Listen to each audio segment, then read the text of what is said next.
Hel- Hi, Ritom. Hello. I already received. Hello.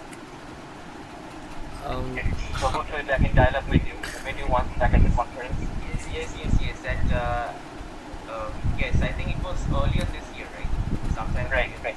this year. Yes, it was on, I guess, food, but now Yeah. today, Yes. but Right. today we have a very interesting topic. Okay, so I think we should start. I mean, we can start, right? I mean, it's already 7:30, and so many Yes, people have it's joined. time. So let's start this kind of formally, and then we will do that. Okay, so the best part is that this time we will be having a proper podcast, unlike other episodes where we have had like a quasi podcast episode, but this time we will be having a podcast episode. So, good evening, everyone. This is the second episode of VV Environmental Humanities, and we have Professor Sayan Dey, and Professor Sayan Dey works as an assistant professor and the departmental chair at Bayan College, which is affiliated with Purdue University Northwest, Oman, and a research associate at the Wits Center for Diversity Studies, University of Witwatersrand, Johannesburg. His latest works are Garbocracy Towards a Great Human Collapse, published by Peter Lang in 2025, and Interwoven Human and More Than Human Worlds, which is published by Routledge in 2026. He was awarded the Nicolas Cristobal Guillen Batista Outstanding Book Award for performing Memories and Wavering Archives in 2025 by Caribbean Philosophical Association.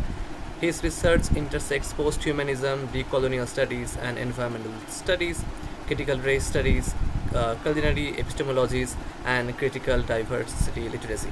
So, and today he will be going to discuss on a very important and interesting topic, which is garbage and national heritage. So, like I mentioned, this will going to be a proper podcast.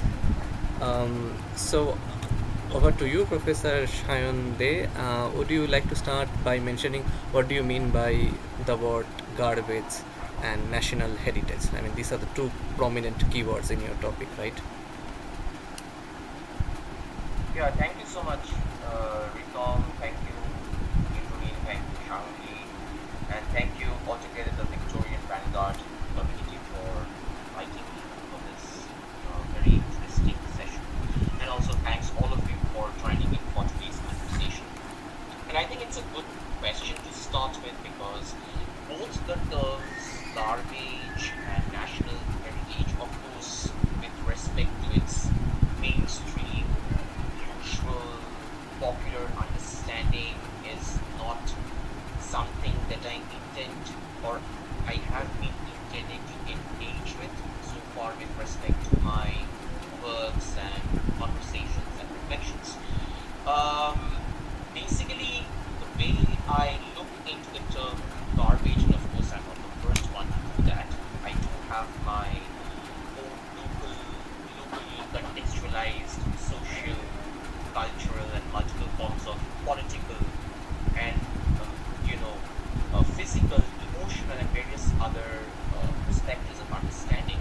But there have been a history of works that have already been generated in trying to understand the idea of garbage beyond its physical entity. I mean, usually when we listen to these words like garbage, waste, especially the word garbage, I mean, even in our regular conversations, the word waste is also used in different dynamics. We often say, don't waste your time, don't waste your energy, etc. But the garbage, the immediate thing that comes in our mind is the physical appearance of waste. But then, even if you're taking into account the physical appearance of waste, uh, it is essential for us to understand that there are a lot of not so widely reflected, not so widely spoken factors that contribute towards the evolution of the physical waste. Of course, again, as I mentioned rightly, that we have been talking quite a bit about the politics of waste, the sociogenesis of waste. We are talking about the performance of waste. We are talking about the spectacularity of waste. We are talking about the sociology, archaeology, anthropology, propagandism, and so many different other elements, interrelated components and elements that they're bringing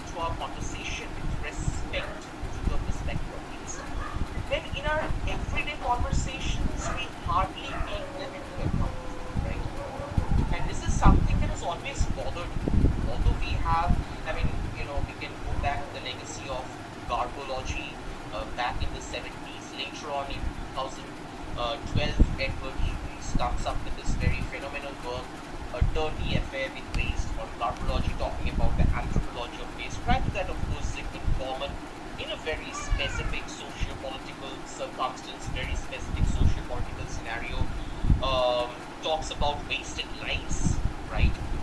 Which has been across different points of time, have been adopted. We do have, Brad Evans, Henry Giroux talking about disposable futures. We do have works like recent works, if we come to, in terms of Waste You See by Marco Arpiero, which is again talking about the intersectionality of waste. We do have works, in terms of that are centered on the rap speakers, on waste speakers of India and across South Asia, which has been widely researched and worked on. We have Sneha Sharma. Prior to that, we have Asa Toron and Jeffrey as well, who have been working on these perspectives. And of course, I quite little bit I contributed in terms of these continuing scholarships, the work that you mentioned, Ritom, in the introduction, that is carbocracy. And this has been happening for quite some time. But what has really bothered me, and I'm sure it kind of bothers a lot of people who are within the room and beyond, is why these sort of conversations when we're trying to address the question of waste in terms of environment, in terms of sustainability, in terms of climate change, why this intersectionality of waste doesn't feature in our regular conversation. That is a very essential question.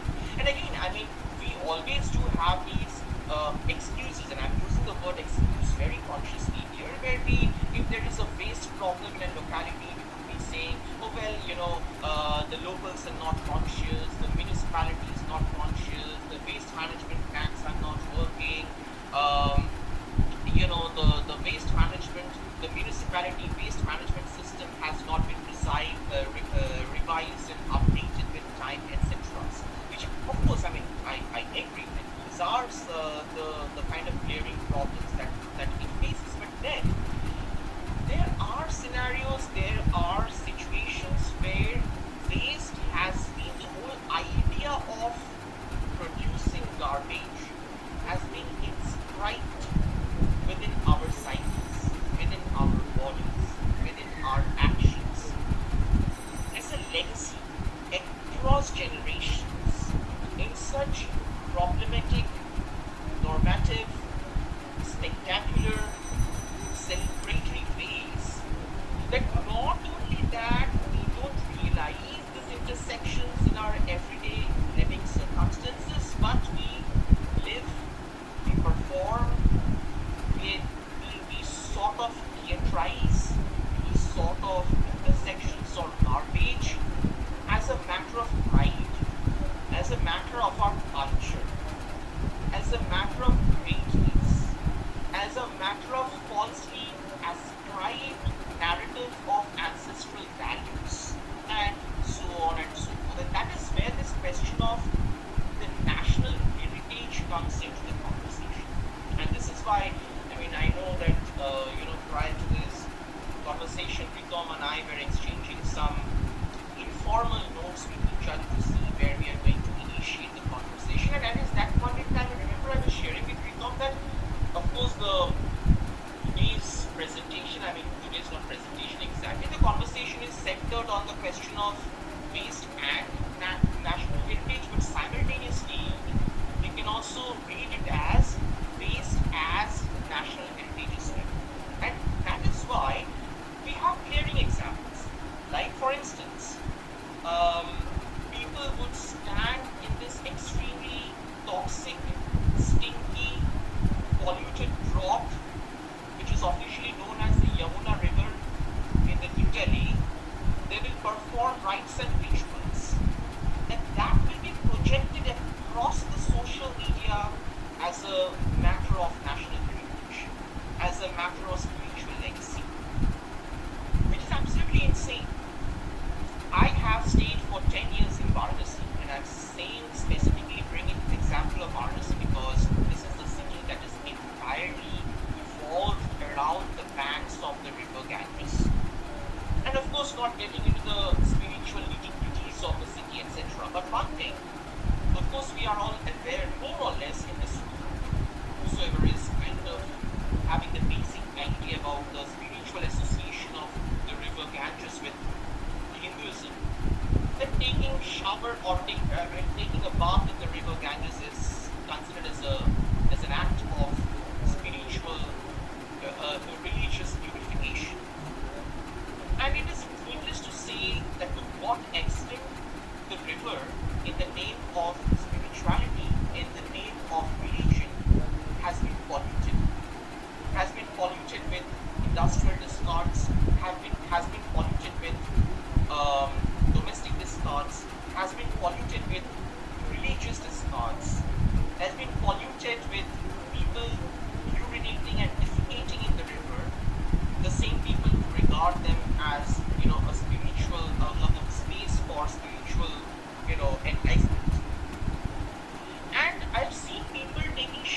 city of Varanasi, the municipalities have conducted thorough research on the quality of the water, and the pollution level has actually been identified beyond the danger mark. Beyond the danger mark, not only that, of course, we all know that it is not under any circumstance can be, sort of considered for consumption, but at the same time, it is not even, sort of safe to, bathe in that water. That sort of water should not come in touch with the skin as well. However, these kind of acts consistently, if you look in the social media, the visual celebration of these acts are vastly done in terms of, with the musical background, with reflections, with color combinations, video edits, the kind of utilization of garbage in the name of national heritage, in the name of ancestral knowledge systems, and so on and so forth, is what has vastly converted garbage, and very dangerously have converted garbage into a form of heritage. As if it is a heritage, it is a part of a culture, it is a part of a legacy, it is a part of a tradition to produce waste and destroy the environment, to sort of dump garbage in the surroundings, and we should all be very proud of that. So, I mean, of course, the conversation can, examples can keep on going, but to go back to your question, Ritom, I mean, this is the very basic part where I'm trying to associate, intersect the idea of garbage with the narrative of national heritage. That was like such a wide answer, and like some of the words that you pick will obviously go back to those words. But like, let me first go back to the book that you have written and much talked about carbocracy. And one of the central tenet of the book is like carbocracy or garbage as a mode of government. So, and like you also mentioned, West of Sea, like which like operates at the macro historical level, right? And your book, your work, carbocracy, it operates at the micro level. I've come back to that when you were giving the example of the Ganges. I was thinking about the Mela, where so many people went in like thronged to that site, and the bacterial level in those waters are practically mind-boggling, and yet people taking a bath believe that this would somehow rinse them of their karma, and they would somehow grant some like extra divine rights. But would you connect Westocene with carbocracy, like Westocene, which talks about like wasted systems, wasted environment, and you talk of carbocracy as a mode of government? Would you like to connect, or these are two practically different fields of work just combining along the axis of waste and output? Yes, I mean, of course, even in carbocracy also, I very categorically mentioned, especially when I was discussing the previous works that I've already talked about, these intersections um, in the different contexts of time and space, and of course socio-political circumstances. That waste you see at the very basic level, what it tries to tell us is that we are living an epoch of waste. Again, waste is not just an object; it is an epoch. It's a time. That is why the suffix "c" comes into the conversation. Whatever we are talking about ideologies, narratives, and of course, I mean, in that work, Marco very essentially connects it to what we are encountering as a global pandemic of racism, right, currently. And he talks in the context of Italy, he talks in the context of Europe, he talks in other global perspectives as well. The artocracy is a continuation of that of that conversation, of that perspective. And then again, for me, somebody who comes from the city of Kolkata, from the state of West Bengal, from a country India, widely if I position myself in the socio-political theme or South Asia as well into the conversation. So if we take all of these elements into account, what we really see is this narrative of garbocracy continues the conversation of waste use in the specifically in the Indian context, in the contemporary social politics environmental Indian context, at the same time, also what we are seeing across the world as well. Now, where garbage or garbageous ideologies, garbage like capital, basically what comes in our mind when we use the word garbage. Okay, like for example, in fact, I mean, in English, in the English language, we have been using the word garbage specifically with respect, mostly with respect to the physical object representation. But in our, like for example, in my native language, and which I believe is a native language for a lot of people who are there in the room, is the Bengali language. In the Bangla language, we often would use the word jonjal very casually, right? We would often use the word jonjal to refer to a very discardable body language, a very discardable behavior pattern, discardable political ideology, a very discardable even any kind of something that we find is disgusting, something that we find is nauseating, something that makes us feel alienated from it, something that makes us feel sick and diseased. Not necessarily tangible, not necessarily physical, but also psychological, but also emotional as well. So we've been using this word, John Jala, which may not be an exact translation of garbage, kind of a transliteration we can see. Right? So the whole idea of garbocracy is how wasteful thinking, attitudes, perspectives, narratives get so deeply embedded and inscribed within our everyday existence. And of course, national heritage is one of those many elements to which it operates. And we not only stop questioning them, we not only stop realizing them that they are extremely disgusting, discardable, and wasteful, but at the same time we celebrate them as something usual, as something normative in our everyday lives. And that becomes an element of governance in our everyday existence. Whether we are talking about the so-called government as an institution, as an ideology that operates, whether we are talking about governance at the micro level, that way we govern ourselves, the way we try to govern each other in our everyday social dynamics or existence, whatever context of governance we take into account. One thing for sure that really happens here is it's inscribed in a ways of everyday governing process, in our everyday mobility process, and that is where the narrative of garbocracy emerges into our everyday circumstances of conversation. Already, sort of tying back to the first question and to the second question, we can already see that which is happening. I mean, in today's times in general, when we are talking about environmental catastrophes, by default we have to talk about wars. By default we have to talk about genocides. By default we have to talk about the displacement, the abuse, the mutilation of the indigenous communities. Right? By default we have to talk about the caste system. We have to talk about the race system. We have to talk about the situations in terms of gender, in terms of sexuality, and the conversation keeps on multiplying. Now, those times are long gone where we can just say, well, why we are talking about gender and sexuality when we are talking about environment? Or why we are talking about wars and genocides when we are talking about it? And why we are talking about something else when we are talking about it? And we have to understand that it has always been an intersectional problem. The thing is, we have realized it much later. That is our problem. It has always been an intersectional anthropogenic problem.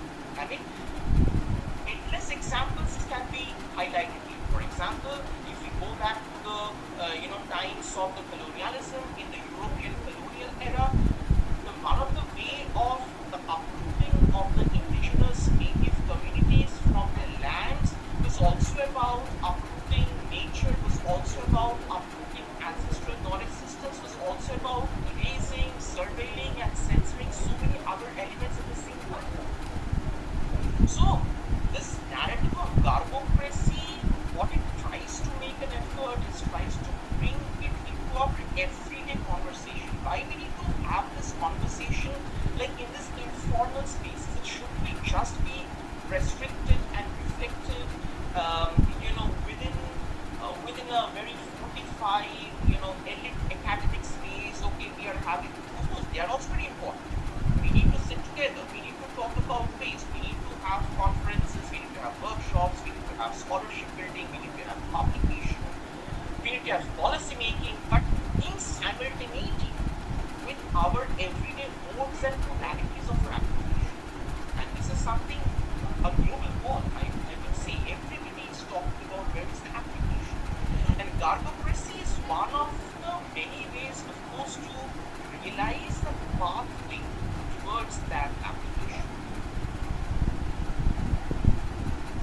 Thank you for that answer. It was a very elaborate answer. And we already have Twitter raising our hand, but I would give it to us to Rhythm, whether we're taking questions right now, because it was an answer that would invite more exploratory questions. But Rhythm, would we allow questions right now, or like we give it right at the end of the Yeah, I think we can allow questions, but we can also simultaneously have the conversation going. Just one thing that I wanted to mention is that I really like the way you described garbocracy and the idea, because I was about to say the same thing, like everything is interconnected with everything, and the way you just gave this idea that when I was like making the poster, so initially I made the poster as waste as national heritage. Then I saw, okay, no, it was and. So this comparison or like this division between and as is very interchangeable. One more thing is that when we talk about heritage, so like we intentionally try to preserve some aspects of the tradition, either through any monument or any place. We intentionally choose to like preserve things, right? We intentionally discard some of the elements. So when I don't know, I mean, if someone really someone is seeing this poster for the first time, the first impression that will probably going to hit their mind would be like, maybe the talk will be on aspects which has been not regarded as a heritage. I mean, there are multiple things which we intentionally forget, which we intentionally do not choose. That is maybe what we can term as waste. But here in India, the scenario is very different. I mean, like you mentioned about the pollution in river, and we are like literally glorifying waste as national heritage. So I find it very interesting, and this intersection of how we can perceive and what it is actually happening. So should we take questions? Like we have one question. Let's take one question per session, and then we can, I think, have a very balanced conversation going. So we have one question from Shubhetsa. You can unmute and you can just ask.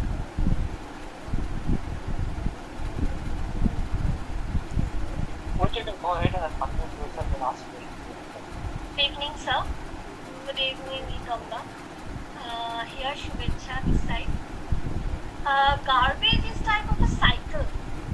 I think it's come from humans, from the plants, from the animals, and from the different stages of the circle.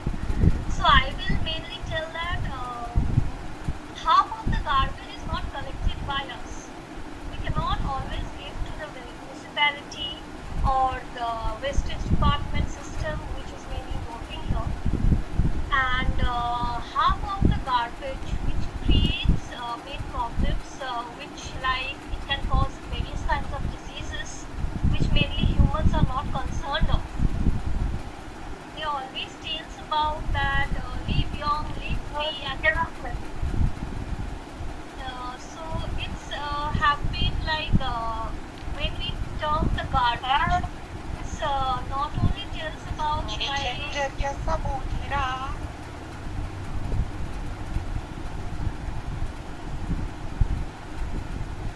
okay.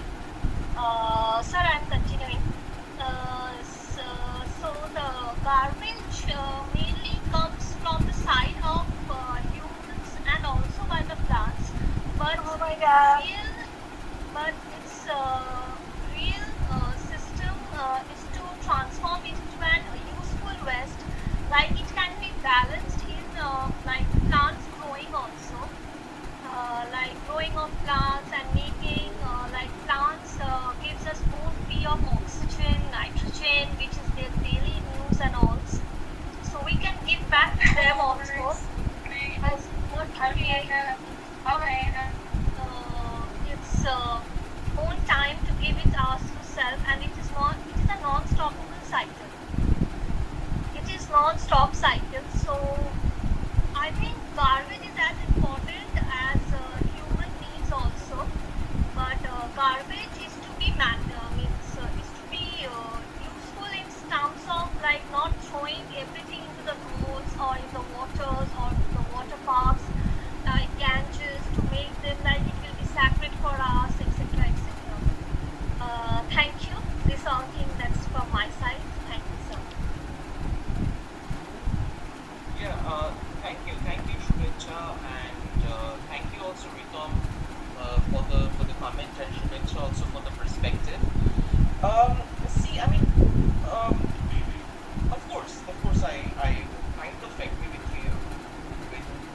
them to the perspective that waste can also be useful. I mean, we have been talking about organic waste, inorganic waste. We have ample of examples how waste is converted into ways of building, how waste is used for process to build different kinds of construction materials. Waste is used for producing clothes. Waste is used for producing colors. So of course, I mean, I agree on that point that waste does have its own positive aspects as well. And historically, we know how organic wastes have also been very helpful in enhancing the quality of the soil, the quality of nature in agriculture, etc. But the problem that what I'm trying to pinpoint and really trying to highlight here is in a very specific context. That is at the first point, and again, going back into our very common everyday mindsets, we will see one thing, and which is again very common amongst us, that we have this, and this is a very problematic anthropogenic approach that has widely, one of the major factors I would say, amongst many other factors, that has widely contributed towards the disruption of the environment in general, is where, because we humans are intelligent and scientific enough to find a solution to a problem, often gives us this by default right to freely create the problem. So, okay, we have a plastic bag, we have a, let's say, we have a plastic, to sort of where we can process the polythene into something usable. So, by default, we have realized, or by default, we have we can produce as much as plastic, we can discard as much as plastics irresponsibly into the environment, because somewhere, somewhat, there is a possibility of creating a processing plant as well. Or where we have thought that, okay, maybe we do have access to different engineering and technological facilities to clean the river. So there is no harm in polluting the river, because when there will be excessive pollution, then we can simply go ahead and start cleaning the river and start polluting it. But this sort of mindset is of course not something new. I mean, across as earlier rightly mentioned, we have talked about a bit of like factors like caste, class, status quo, of course, capitalism, industrialization, urbanization, and so on and so forth. So many, and of course, neoliberalism widely that we are talking so much about right now. If you take into account all of these factors, it has been always very much in place within our societal systems. Not that we started off with these sort of disciplines like critical waste studies and wasteosy and cartography, or different other signs of different other types of narratives that we are having so much around waste. It was already there in the system. Now, why this system has been in place in such a usual normative way is a very important question that we should ask very rigorously, very collectively. Now, producing waste just because there is some kind of waste that can be extremely beneficial for, let's say, for the soil, or because we have found certain very positive, powerful solutions to transform waste into something usable, doesn't give us the by default license to produce waste. We have to understand that, as on the one side, we are finding a solution to the existing waste, to reduce waste. We are not finding a solution so that we can produce more and more waste. So, if somewhere, somewhat, and this is why I say like kind of agree with you, which of course means I don't entirely agree with you, is because the fear of this is, even if we sit with this idea that how we should, even if we sit with this idea that, okay, well, we should think about, producing waste that are not harmful and dangerous for the society, then again we are going back to the problem that we have the by default license to produce waste. Only that thing is, we should produce the waste which are usable in nature. So this is the kind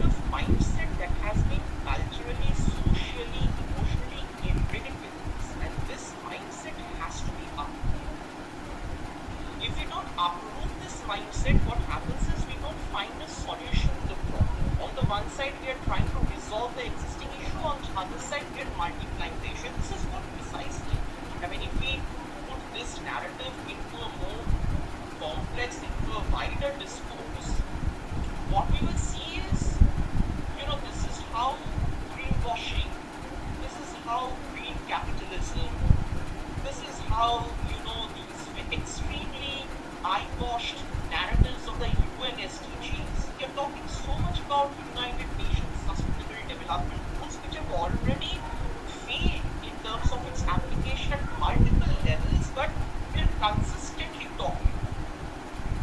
And we have practical examples. When the G20 meet, the last G20 meet that was held in India, I think its punchline was one Earth, one world, one future, something like that. I'm probably misquoting, but these three terms were there: one Earth, one world, one future. Okay, and as usual, multiple pacts were signed, multiple alliances were signed.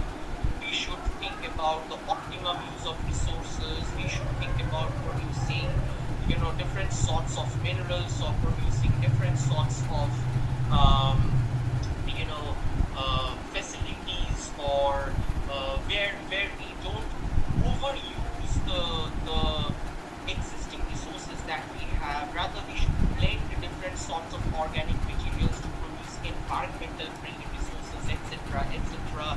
This is for 2036, that is for 2022, so on and so on. These sorts of spectacularization and all of these elements happened.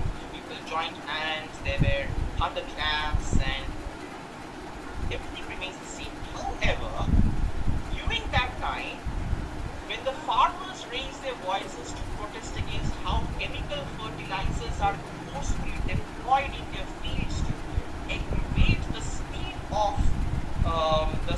of cultivation at the cost of compromising with the quality, the health, the hygiene, the environmental status, they were silenced.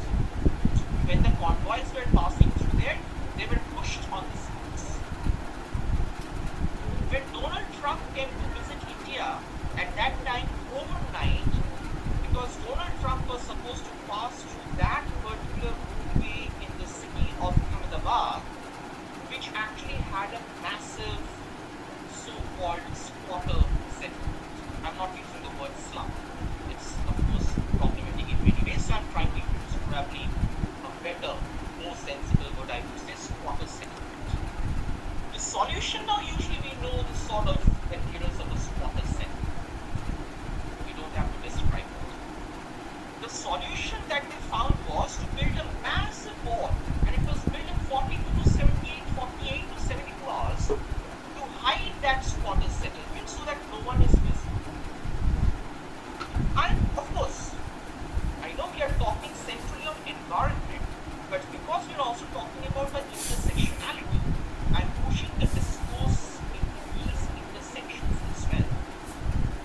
So as you see, these sort of attitudes, these sort of approaches, these sort of, so-called jugaad solution finding that we always come into, is not something that pops overnight. It has been very much embedded within our ideology, narrative, and the perspective of producing waste, wasting, waste you see, garbology, garbocracy, wasted lives. Ankur Hussain also in a very recent book called Wasted talks about the term wasted. These are all intersectional narratives that have always been there, and we have used at different points in time whatever felt to be accurate for us. We have used the logic of caste, we have used the logic of race, gender, color, topographical hierarchies, political propaganda, vote banks, and so on and so on, to justify that why this space should be keep on producing. So to go back to this whole point, why I went around in these wired intersections, is to go back to this whole essential point that there is always a grave danger of even trying to say that we should not worry about producing waste. I mean, of course, we are not saying that we should not worry about producing waste, but this narrative that waste can be produced, but in a way that is not harmful, is in itself very dangerous, because we are right there creating deliberately, whether consciously or unconsciously creating this leaky narrative that you have a, way out where you can justify the production, and that is deep down dangerous. Exactly. Thank you so much, sir. Thank you, Vikram. That was a very very well versed response, and I think that has always been the case. So for those who don't know, I mean I and Shan, Professor Shan has been working on the intersection of waste and in multiple other avenues. So these problems are keep on repeating and it's happening, and like I was thinking something else, like when we talk about, we have, since you have already mentioned so many different aspects associated this idea of waste, can we really consider how, I mean, can we really like create a sort of alignment with this idea of waste and the idea of forgetting, or like when the government or like the bigger institute is intentionally trying to remove certain parts from the history, and they are removing that national heritage. So can we like intersect with that? I mean, waste can be associated with that form. We have two more questions. Maybe what we can possibly do, we can just have the discussion going till let's say for 10 minutes, and then we can have all the questions. So if you like to respond to that.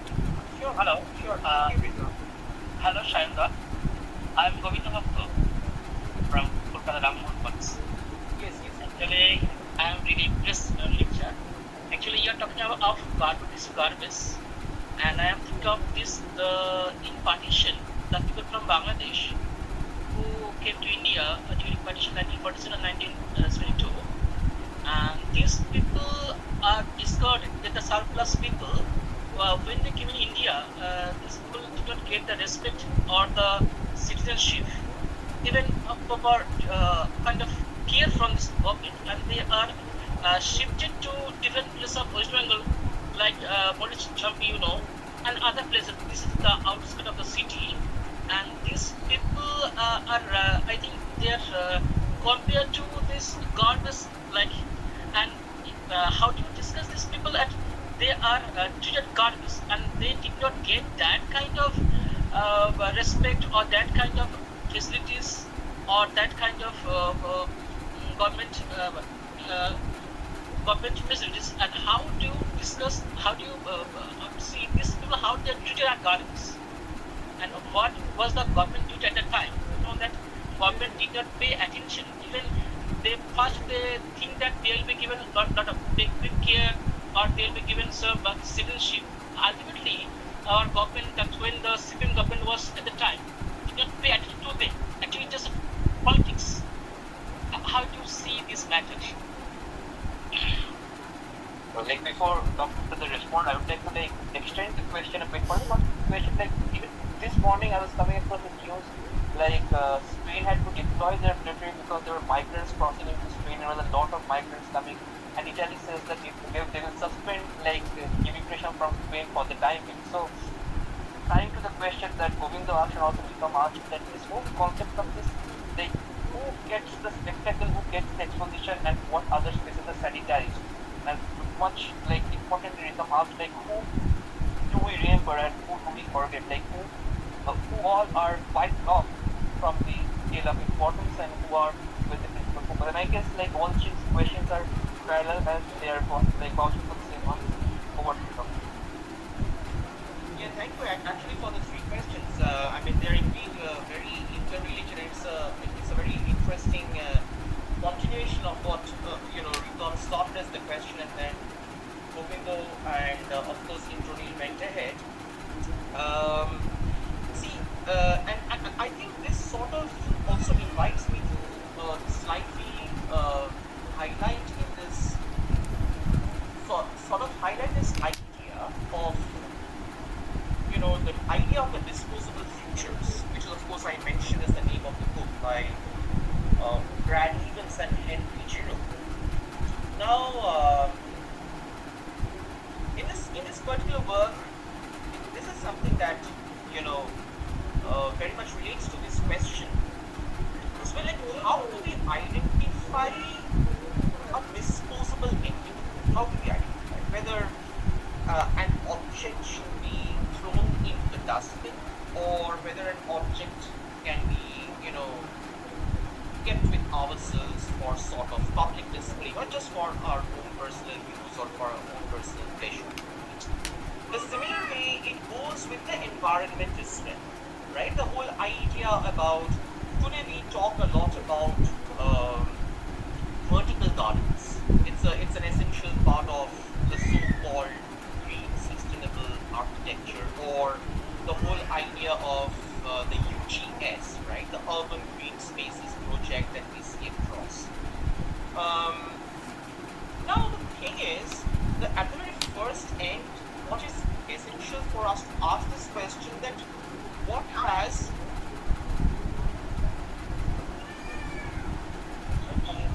this is a home thing. This is I think somebody wanted here. Anyways, so to continue with the conversation, what we're trying to figure out is that we talk about this narrative of discard altogether, we also come to this question of accessibility. Because I remember, Ritom, you asked with this narrative of erasure, of forgetting, of deliberately forgetting, and then of course Govindo talked about the refugees with respect to the very specific partition narrative of 1947 and 1970. And then, of course, Infronil talked about what we are seeing happening in Spain and how they, on what basis the army is being deployed of the control what and control what not, right?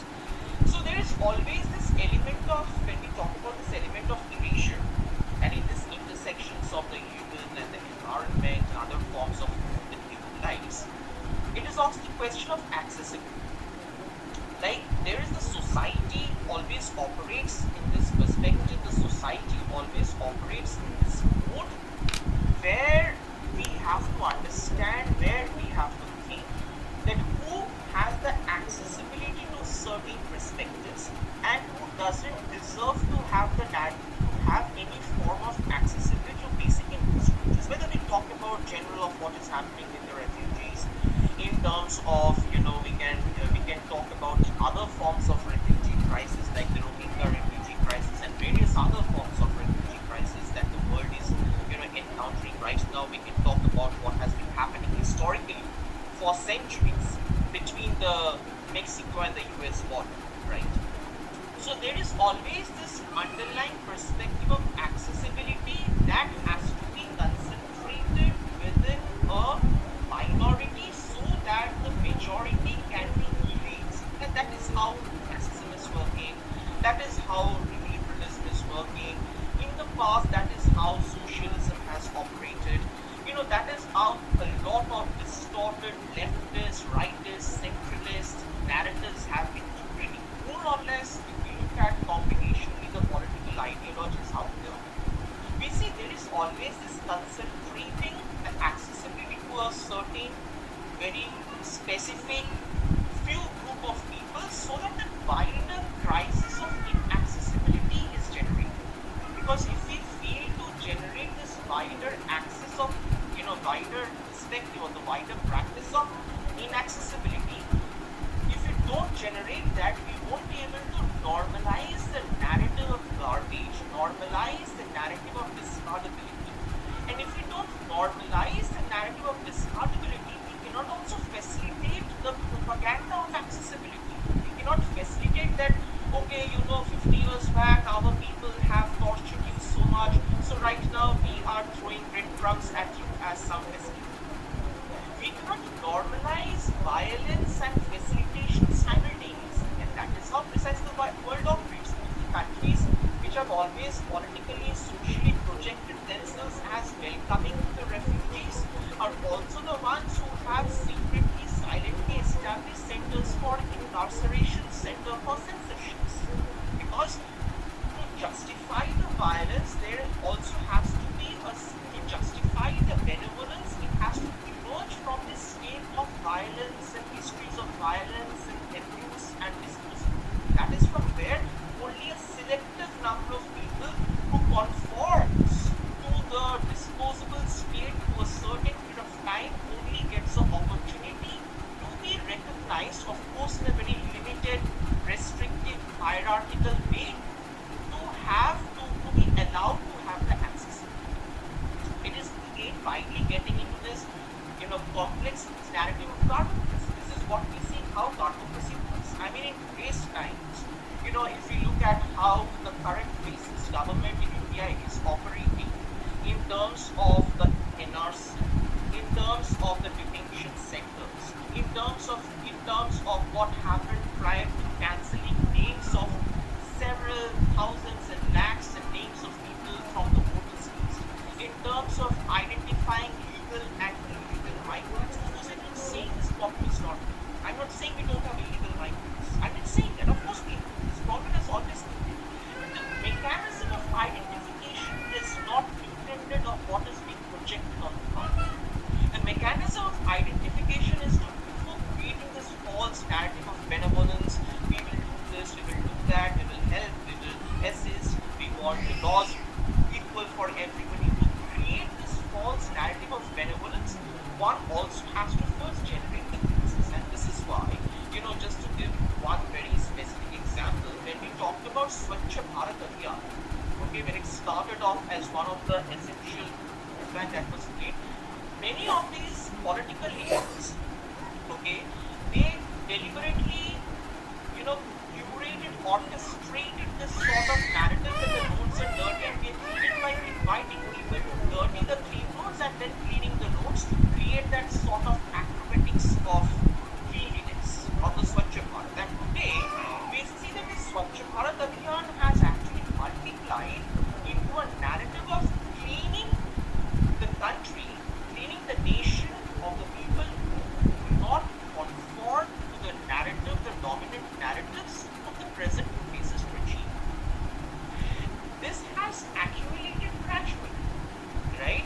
Like, for example, through the accumulation. I mean, of course, again, the problems that we are talking today has aggravated at a very alarming level.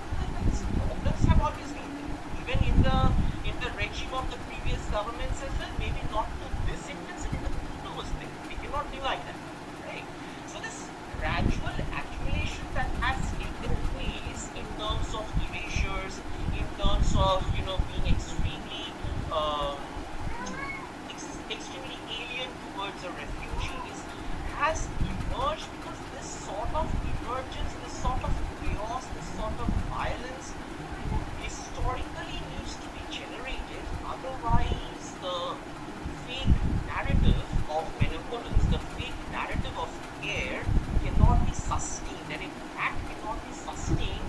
The vote banks, human rights, narratives of sustainability, alliances, partnerships, of course, all of these with their own extractive intentions cannot survive.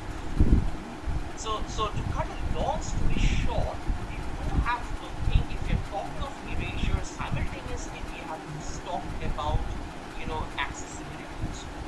If you're talking of violence, we have to simultaneously talk about benevolence as well. Because this crisis, this chaos, this violence has to sustain. Otherwise, the neoliberal economy doesn't sustain. Otherwise, the narrative of benevolence doesn't sustain. Otherwise, eye-washing, greenwashing, gender fractions, racial fractions, cultural fractions, ideological fractions do not sustain.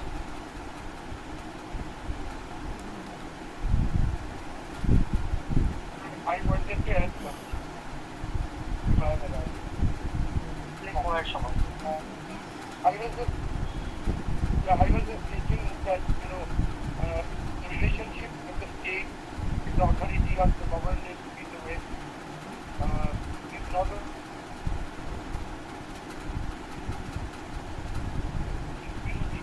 domain.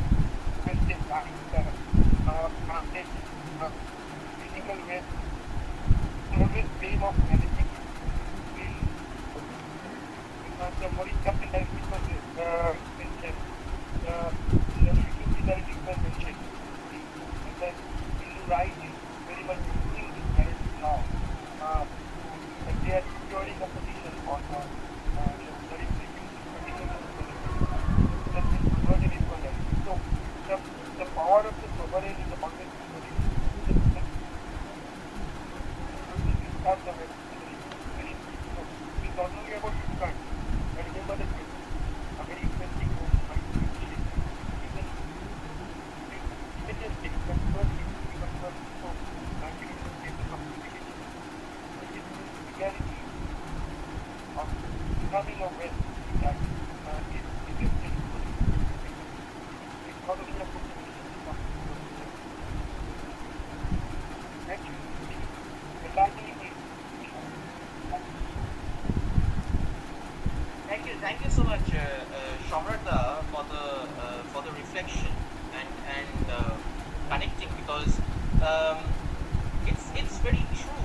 In general, I'm just sharing. It's very true that how the more and more we deeply think about the phenomenon, like thinking garbage. Now, the moment we go beyond garbage as a physical object, we think it as a phenomenon. We think it as an emotion. We think it as everyday defining factors, our everyday modes and modalities of our realization. Immediately we see somewhere, somewhat, and which also has briefly, actually not briefly, quite extendedly talked about in the book Garbocracy, is when the garbage itself becomes a governing entity. Now, if we think through it, the garbage is controlling us. We are not controlling the garbage anymore. The garbage to the waste tells us what kind of waste we should preserve, promote, and celebrate, what kind of waste we should discard, or what is wasteful at all, or what is not wasteful at all. All of these elements, as if the garbage emerges like a living, controlling, regulatory authority of our everyday physical and emotional modes of existence.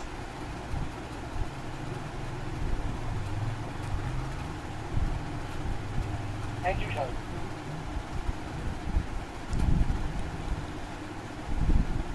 Of course, putting in perspective, like various scales of discussions into one question. We obviously started from the narratives of Malaysia, then we moved on to the political massacre, and then obviously the current like problems of migration or refugee narratives that are being said, and obviously Dr. Dey is mentioning again and again the leaky narratives that are being said, and obviously Somerton pointed out how the power of the sovereign is always to create or transmit certain category of people into a narrative and henceforth like subjugate them to their own ways and fancies.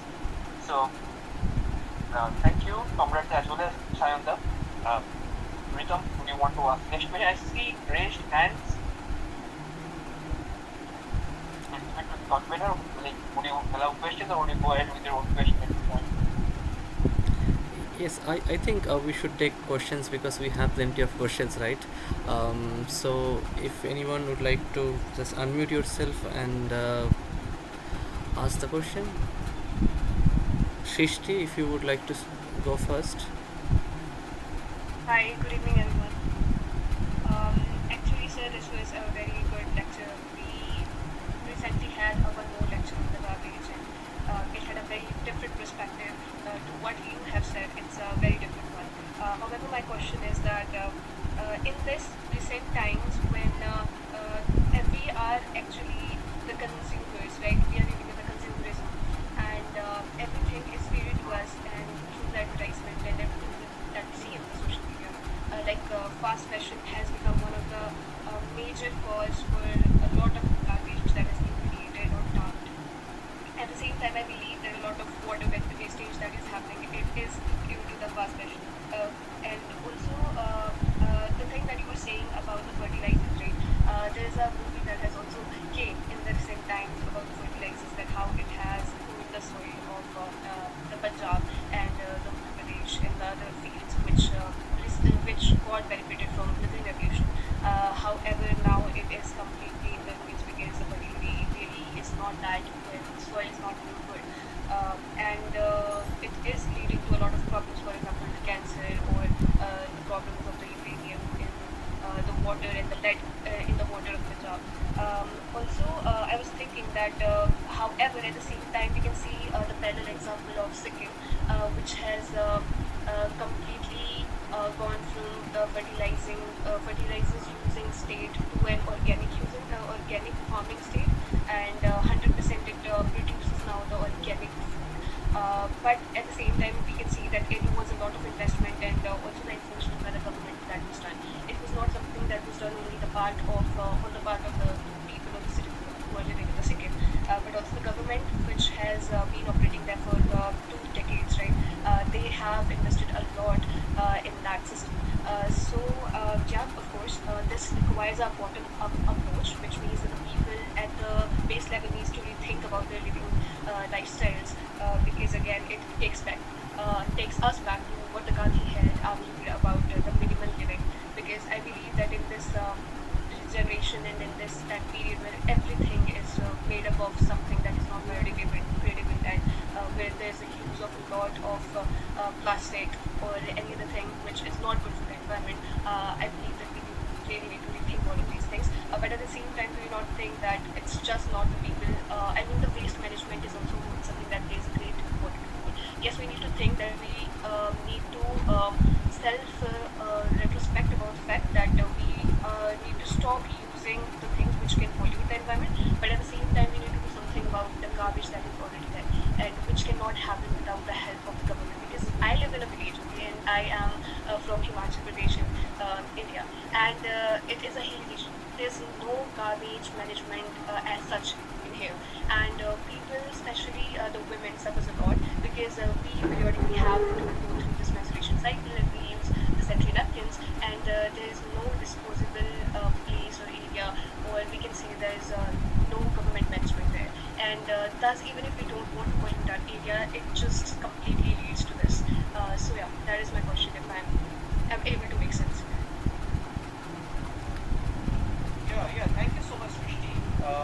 I think, of course, you raised very essential points to, engaging with, of course, highlighting with the question that how the process of not producing garbage, how the process of garbage removal is a community responsibility.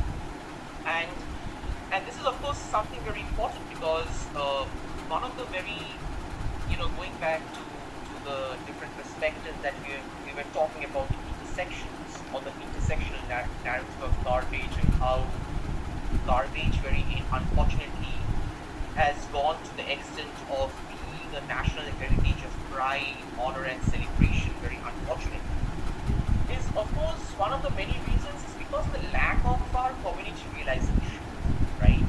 Either in some locations, if I just take the example of India, either in some locations where the community has been extremely mindful, historically, culturally, ancestrally, has been extremely mindful of keeping their surroundings clean, whereas governing institutions have bulldozed those communities through industrial invasions by forcibly confiscating their lands, building pipelines, and waste outlets into the natural bodies like rivers and lands and forests and other spaces.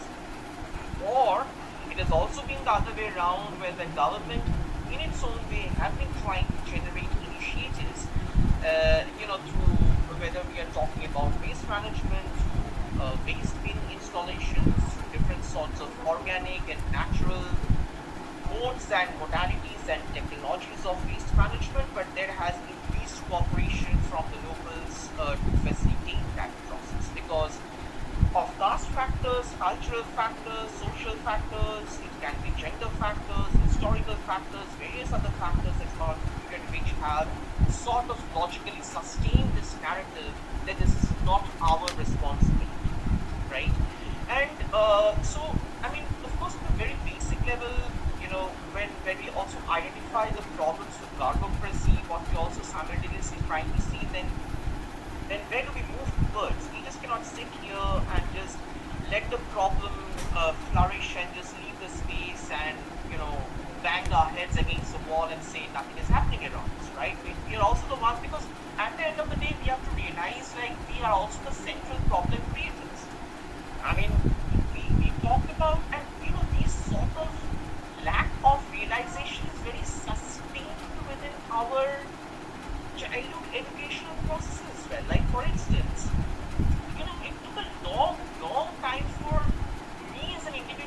realize that humans have a strong role in climate change.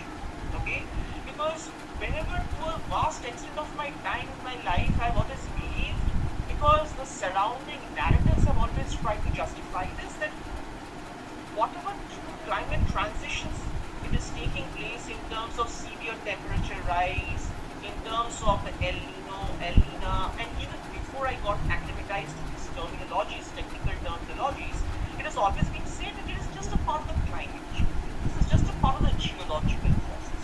And actually, when we reflect back, no, it is not just a part of the geological process. The anthropogenic contribution is massive, and it is vastly impacted of what we are experiencing in terms of unusual weather transformations, unusual temperature falls and rises, unusual rainfalls, unusual heat.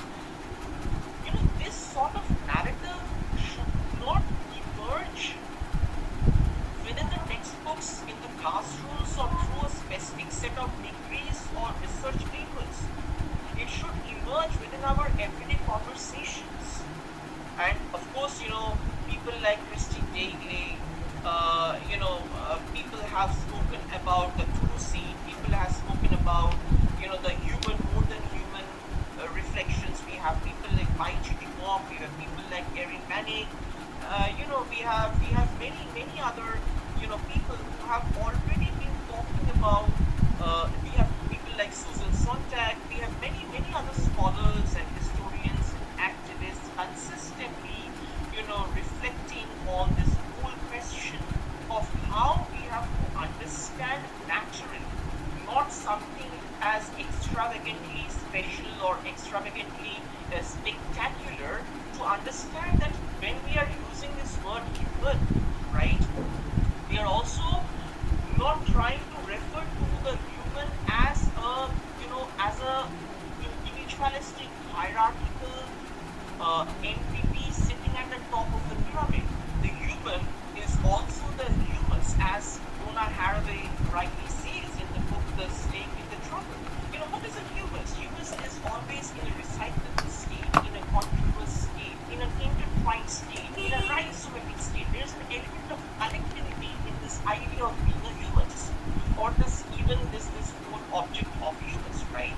So that is what, even Donna Haraway highlights this perspective, and where the humans have to understand as humans as an us, as a humans as a rhizomatic, collaborative, intertwined entity. We are not individuals. By default, when we are talking about civilizations, we should by default refer to more than human civilizations. Why do we have to wait for a discourse like post-humanism?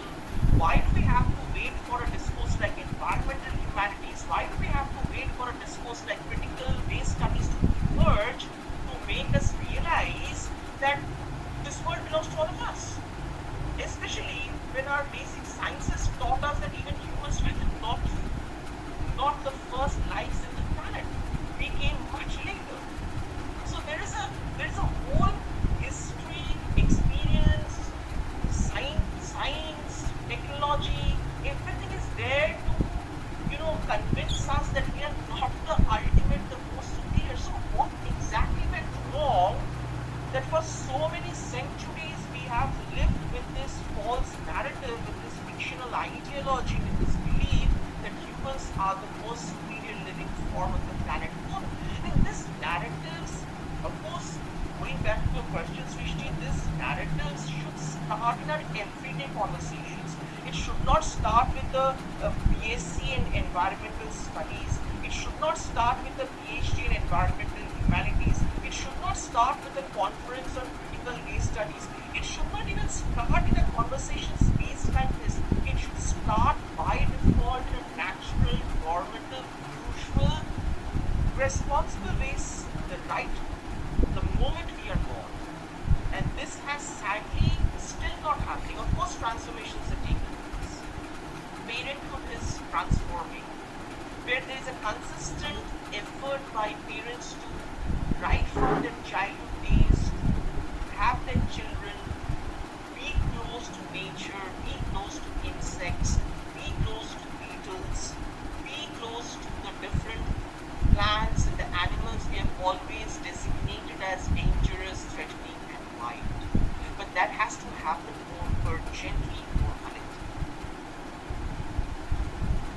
you so much, sir. Thank you so much. That's the most well crafted and like lucid response I have ever heard. It's a very nuanced response to that question, and it was really helpful. The fact is, we are running out of time. Is it possible for you to take one or two more questions, quick questions, rather?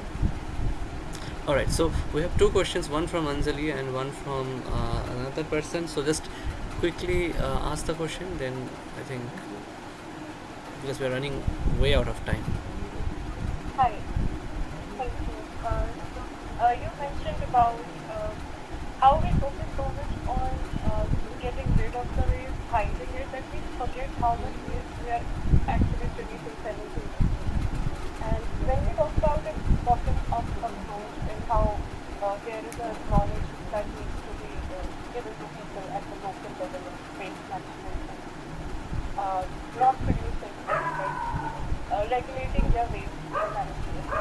Then comes this question that who gets to manage how much waste they produce? Who has this agency to control this?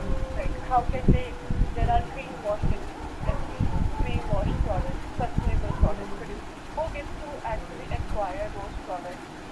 And then there comes this hierarchy of garbage. Then what becomes a waste for someone is still actually very much usable for someone else. So then we are, again, when we think about managing waste at a communal level, we have to have also address the question who gets to manage the waste and who gets to actually have the agency to get the sustainability talks going.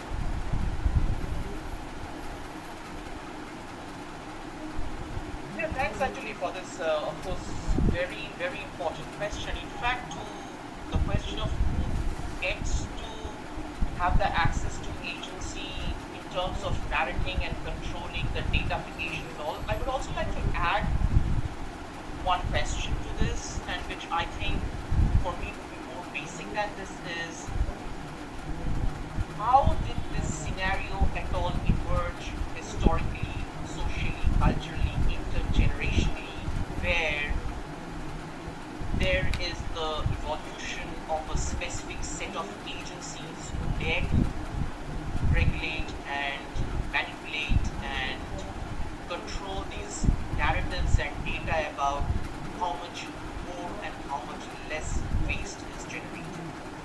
And why for me this question is important, because it sort of also very much connects to my response of Srishti's question, is where, because there is a lack of community consciousness right from the beginning of our exposure to knowledge, exposure to education, exposure to character building, exposure to behavioral. I'll tell you two examples. Okay, it was back in 2020, sometime I think in the end of 2023, I was teaching in Bangalore in a university, and during one of the long public holidays, I decided to do a solo trip to the Mudumalai forest reserves, which is more or less located in the Karnataka Tamil Nadu border. And I was in the forest reserve, I was staying inside, of course, a problematically so-called eco resort. Of course, I don't deny there were a lot of eco elements in it, but then also it has its own capitalistic narratives as well. Now, anyways, towards the evening, I was sitting in the balcony enjoying the sounds and the whistles of the insects and the rustling of the leaves, and simultaneously on my left-hand side corner there was a family, a father, a mother, and a child. Now, the child has brought along with him a sword, a plastic sword. Okay? So, and because the balconies were so close to each other, the conversations were very much audible. And it was happening in a language with which I'm familiar, so I could understand what were the conversations. The child, the father playfully asked the child, so okay, so you think you are very strong with the sword. So what happens if an elephant comes right now, a big, tall, fat elephant comes right now? What will you do? The child says, I will use the sword to kill the elephant. I have the sword with me. you see, what the father responds, and I find that so. In fact, I have mentioned this conversation in one of the contexts in my latest work as well, in the rhizomatic turn book as well. The father responds that no, you can't use a sword to just a small plastic sword to kill such a big, tall animal. You may use it to kill a deer, you may use it to kill a rat, you may use it to kill some insects, but you cannot kill like a lion or an elephant with this. What I found problematic in this narrative is it could be the other way around as well. The father could have told that you should never think of killing animals, you should never think of harming animals, you should never think of these animals as a threat, because this is a place that belongs to them. We are their guests.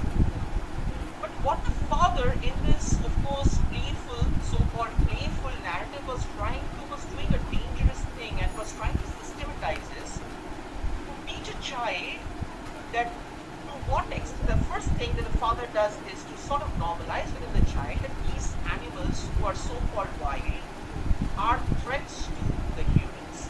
Number two, what is getting normalized is that even if a sword cannot be used to kill an elephant, still it can be used to kill so-called smaller animals, which is also a way of normalizing that how the humans have the right, the normative right to kill the wild, the so-called wildlife, as the normative right to kill the people, to kill the civilizations, to kill life forms which do not conform to the expectations and the parameters of leadership.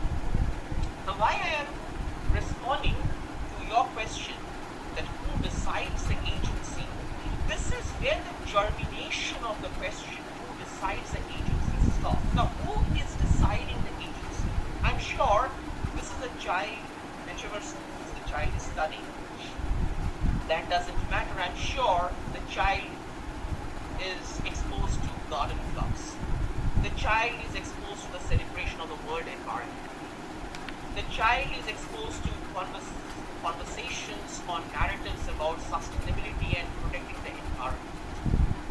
So, this kind of double standardness that we have always grown up with, where our parents, our grandparents would say, don't go near that insect, the insect will bite you. Immediately, that sort of fear psychosis, that element of the self and the other is generated, where the self-human is only appreciated and accessible and safe, and the other non-human is extremely threatening and unsafe. This is why, still date, in a lot of localities, when children felt stones at dogs and cats and cows or other forms of domestic animals, or trying to, stone the bird, it is kind of celebrated as a fun thing happening around. And if we ever try to intervene that, we would be, stopped, or we would be questioned, our integrity would be questioned, or we are unable to understand the child, that would be questioned. It should be casually sort of sidelined in a way where you would say that, well, it's a child's play, the child is not mature enough to understand that. But what we don't realize in this process, when the child is mature enough to understand that, by that time the damage is already caused. What we don't fail to realize is the damage is caused to the extent where the child already grows up with this preconditioned agency, sort of put into the mind that, fine, I can showcase myself as a nature lover, I can showcase myself as someone who will probably one day grow up to talk about sustainability and environment and all of these perspectives, but then it will be based on the way I decide it to be, based on the way I imagine it to be, based on my own parameters, my own datafications, my own strategies of how I construct the idea of who is, which form of life is more valued than the other, which form of knowledge system is more valued than the other, who is a threat and who is a friend. So the basics of agency building, if we see, actually starts from here. It doesn't start with the G20 meet. It doesn't start with all of these fancy summits. The people who converge there, the main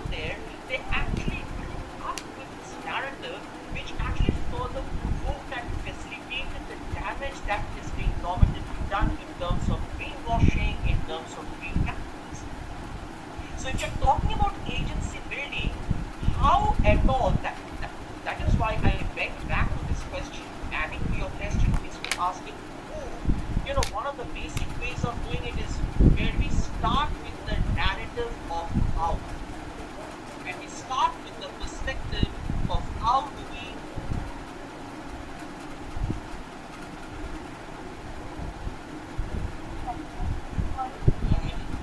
it's how do we start off with this narrative of what has caused this situation that certain agencies, certain institutions, certain individuals, certain politicians have the right to dictate, consistently manipulate the data, the laws, the forest protection laws, just for the sake of your.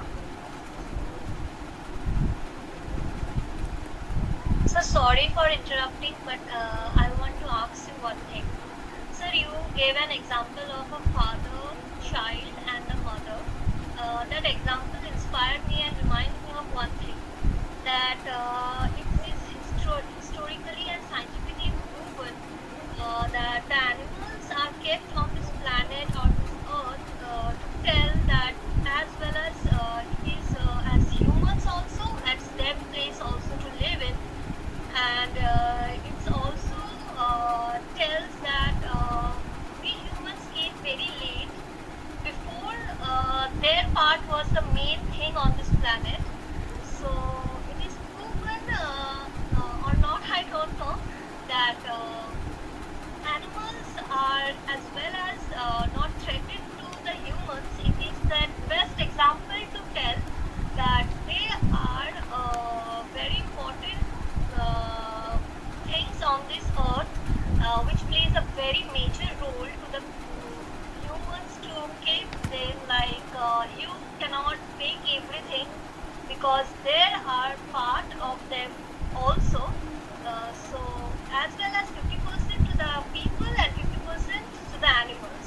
So I want to ask her, from my perspective, it is true or not true? See, yeah, Shubham, I mean, of course, again, I have a partial agreement and a partial disagreement. Of course, what you're saying makes a lot of sense, like where right from our days we should be activated, exposed to this narrative that this planet belongs to all of us and how we should mutually, reciprocally, Lena Simpson talks a lot about reciprocity, right? Um, so how this reciprocity should be put into practice, but also we have to be very careful, I think, with the usage of the sort of leveling as well. And I would say we have to really turn the grammar of the anthropogenic narrative, where we first of all should not identify the living forms which are more than humans, I would say, rather than using the word not human, etc. Where the more than humans, I would say, should not be understood as things. We just reflect them as lives, as just any other living form. Number one. Number two is we should not have this approach where we say that they are also a part of us. Because if logically we go by the geological, biological narrative, first of all, we are a part of them. Number two is it's not about part of, again, the moment we go with us and them kind of, sort of fraction, what happens is we keep on sustaining the basic needs, right? We have to understand we just part together. Like, very briefly, I would say, in Bhutan, I believe some of you, many of you would be familiar with this idea of called the green school education system. Again, it is an official part of their education system. So what happens with the green school education system is, if you look at the curriculums, if you look at the pedagogies, if you look at the children that they're born and brought up in the homes, consistently they're reminded that this locality, this house, this world, this country, this society doesn't belong alone. It is a place for all living forms. So this education starts from home.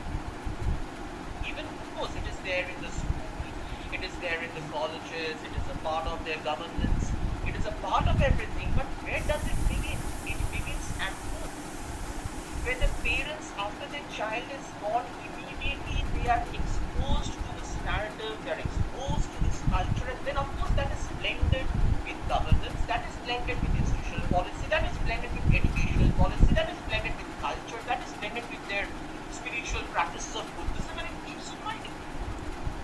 That is how we sort of, and I think it also kind of quite connects to what Anjali was asking as well, what Srishti was asking as well, and all the conversations we had so far, is this whole narrative of how do we build this ecosystem? We build this ecosystem not by building walls. We build this ecosystem not by building these elitist skyscrapers and using all of these fancy terms like vertical architecture, horizontal architecture, this and that. Because we know these are, at the end of it, it's an exclusionary species. These are not accessible to all. Again, going back to the question of access and erasure. So what we do is we start with the simple elements and simple processes. Now, then a lot of people might ask, aren't these practices or weren't these practices already there within us? So why we are talking about it? We are talking about it because we have systemically discarded them. But they're falling into these seductive traps of neoliberalism, falling into these seductive traps of, of what we often refer to as progress, these narratives of modernity, what is happening in terms of AI today. We are just, always we jump into this extremely dangerous trap of frenziness. AI. But the extent to which AI is contributing to eroding extravagant volumes of water, to eroding extravagant volumes of land, to erasing extravagant volumes of forest is unimaginable. And that also in a time where we cannot waste a single moment to say that tomorrow we will think what can be done, that tomorrow we will so bring to this matter. This is what the humans think. So, process has to start with transforming the grammar, the language. Because languaging has always played an essential role as another prominent factor along with all the factors that we discussed. So, but to sustain this abuse as something celebrated.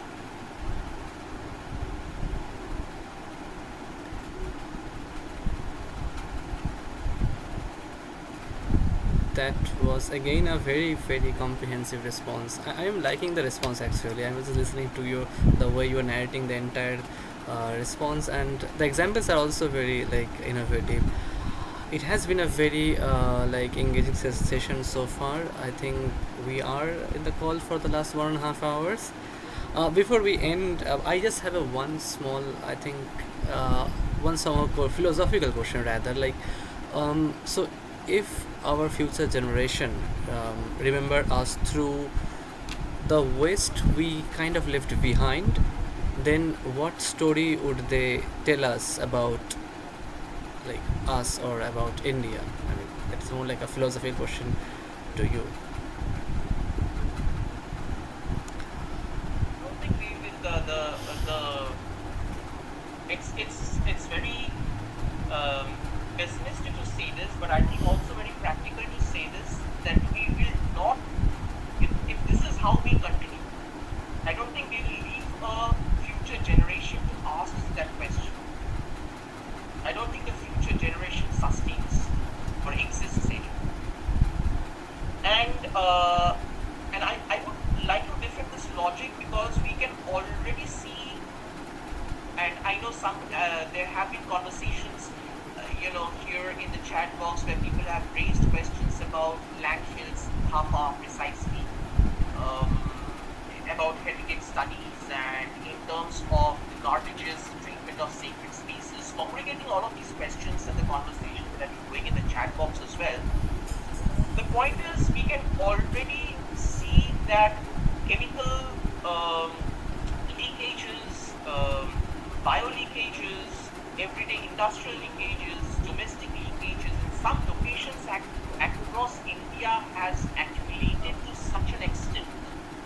It has dissipated through the soil, through the water bodies, through the lands, and it has toxicated the surrounding environment to such an extent. And we hardly talk about this because the media, for its own political affiliations, doesn't want to, and the politicians, for their own political agenda, doesn't want to highlight this. Across generations for now, deformed physically, psychologically, deformed children are taking birth across generations now. And if earlier you can say, maybe I'm just taking a random data line to sort of further justify this point, like let's say 25 years back, 30 years back, it was happening to one or two homes. Now it is spread as a normative element across communities. Now the solution is, the sad part about this is the solution that has been found is to have more private hospitals so that they can extract money in the name of humanity. The solution that has been found is to have this eye-washing health awareness initiatives by the government, and then going with these drops here and there. In most of the cases, when these drops will also be health drops and health injections and all of these things into those localities to create awareness. However, the basics still remain unsolved. The channelization, the stoppage of the industrial waste, domestic waste, chemical leakages still remains unsolved. So if we are going with these, I don't think we will have a future generation to be in a position to sustain enough to stand, get up, think, analyze, and ask what have the previous generation left with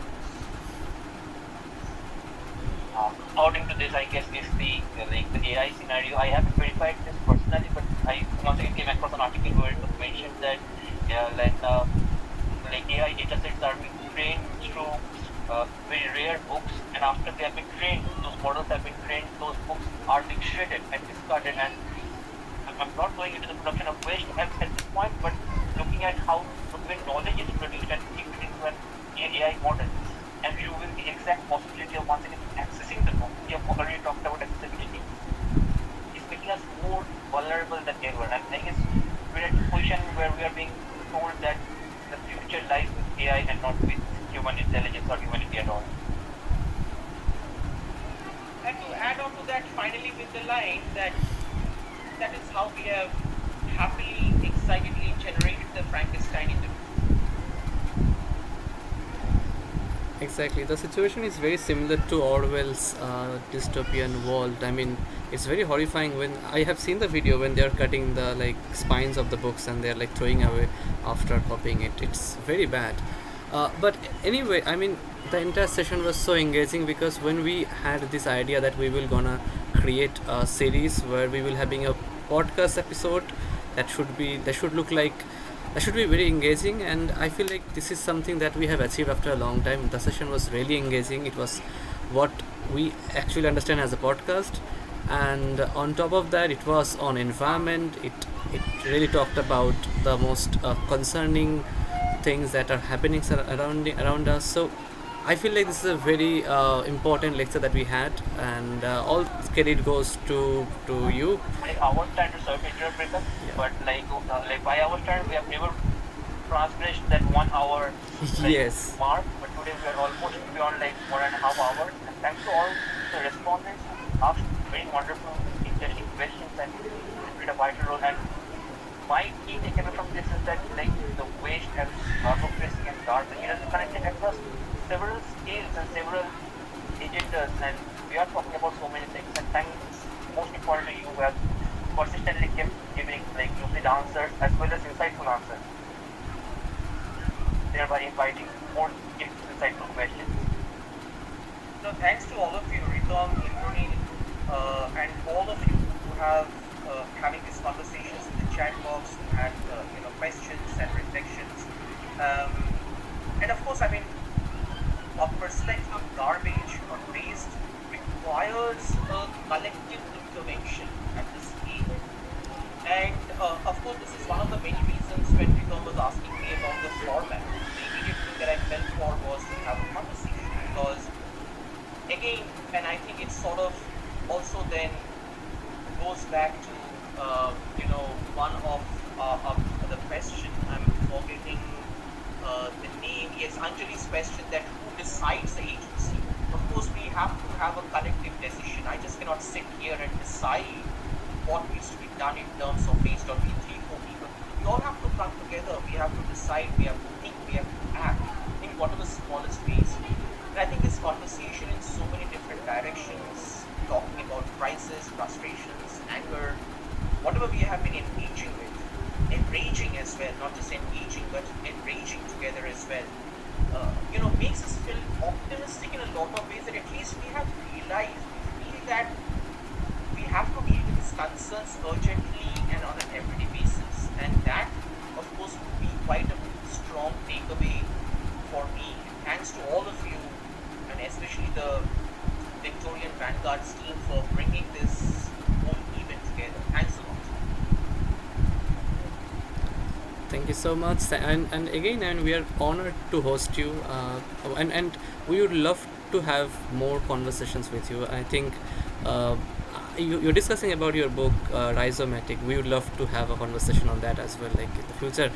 And yeah, I mean, like in the mention, your response were very lucid, and it was something that was creating more questions.